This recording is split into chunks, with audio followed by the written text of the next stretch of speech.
Bismillahirrahmanirrahim. Assalamualaikum warahmatullahi wabarakatuh. Selamat pagi semuanya. Semoga pada hari ini kita diberikan kesehatan, kekuatan untuk menjalankan ibadah puasa pada bulan Ramadan kali ini. Pertama-tama marilah kita panjatkan puja dan puji syukur kehadirat Allah Subhanahu wa taala, karena dengan rahmat dan kasih sayangnya kita masih bisa diberikan kesempatan untuk belajar, untuk menuntut ilmu, sehingga harapan kita dengan rahmat dan ridhonya ilmu kita bisa menjadi berkah dan bisa menjadi bermanfaat. Salawat dan salam mari kita curahkan kepada baginda Muhammad Sallallahu Alaihi Wasallam. Semoga kelak di yaumil kiamah nanti kita bisa mendapatkan syafaatnya bersama keluarga, sahabat, dan para guru-guru kita. Baik teman-teman, di sini saya mewakili dari kelompok 2 izin mempresentasikan hasil dari diskusi kami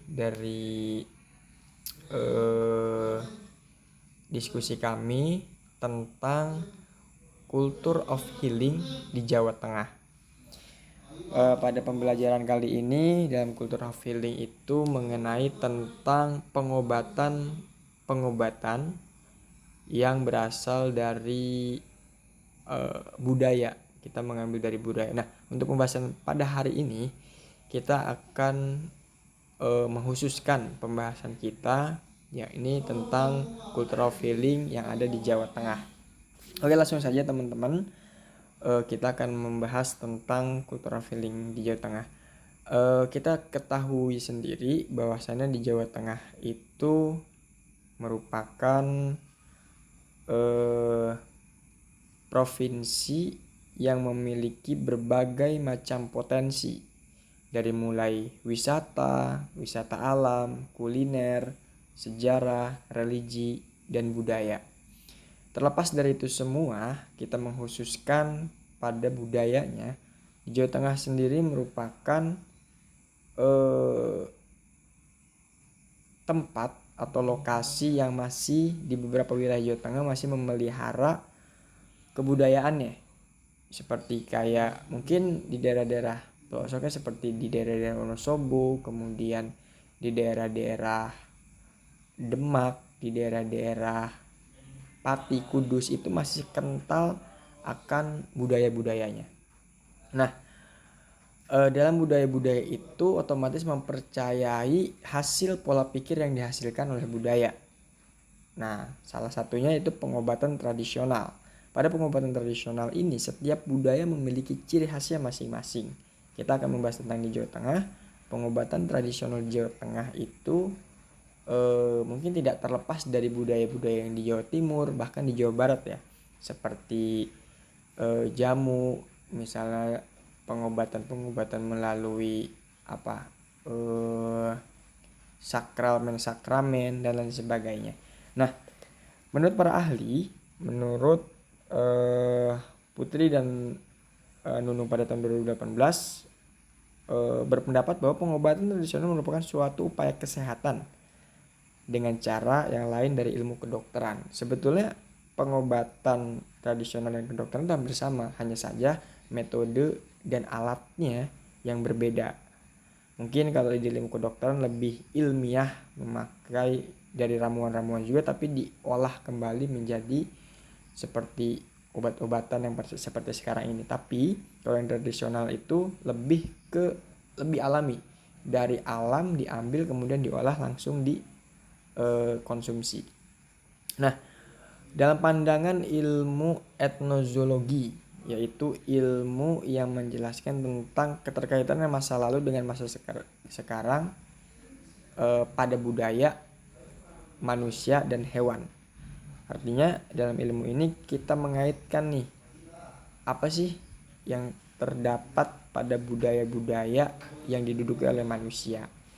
Nah, di Jawa Tengah sendiri memiliki beberapa jenis pengobatan, seperti pengobatan tradisional, pengobatan tradisional melalui obat-obatan alamiah, kemudian Mungkin yang sakral seperti dukun atau mempercayai hal-hal gaib itu masih mempercayai di beberapa tempat yang ada di Jawa Tengah. Terkhusus yang masih menganut kepercayaan, aliran kepercayaan kayak Sabto Darmo, kemudian aliran kepercayaan yang lain ya, tapi tidak semua pukul rata menggunakan pengobatan tradisional. Nah, pengobatan tradisional sendiri Jawa Tengah secara umumnya itu terbagi menjadi dua, yaitu menggunakan herbal. Herbal itu menggunakan obat-obatan tradisional yang diambil langsung dari alam sehingga langsung dikonsumsi. Sebagai contoh misalnya yang ada di Jawa Tengah, di sini saya bukan asli Jawa, tapi saya pernah mengalami yang namanya mungkin masuk angin lah istilahnya. Tapi itu diobati dengan cara meminum teh anget yang benar-benar panas langsung diminum, sehingga itu filosofinya agar bisa mengeluarkan keringat-keringat yang ada di dalam tubuh, sehingga setelah keringat itu keluar itu badan bisa menjadi segar lagi. Seperti itu. Ditambah juga dengan tolak angin. Tolak angin itu sebagai obat-obat walaupun dikemas secara modern, tapi itu mengandung herbal-herbal yang berhasil dari alam.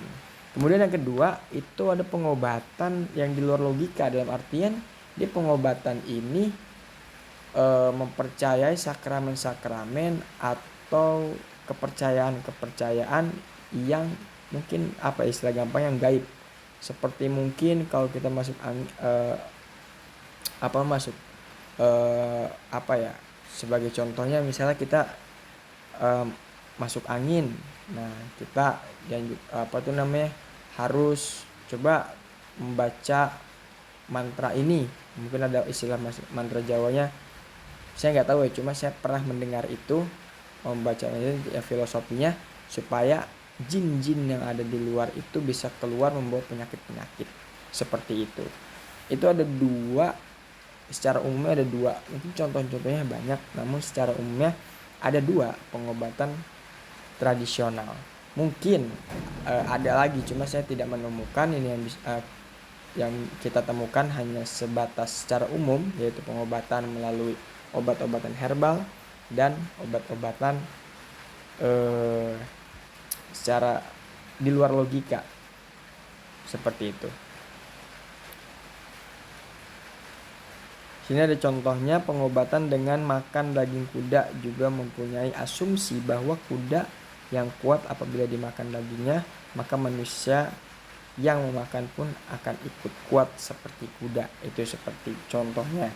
Atau contoh yang lainnya, jangan main di bawah pohon beringin, nanti kamu bakal masuk angin. Kayak gitu. Itu sebagai salah contoh-contohnya. Mungkin itu yang bisa saya sampaikan. Sedikit pengantar dari Culture of Healing yang ada di Jawa Tengah.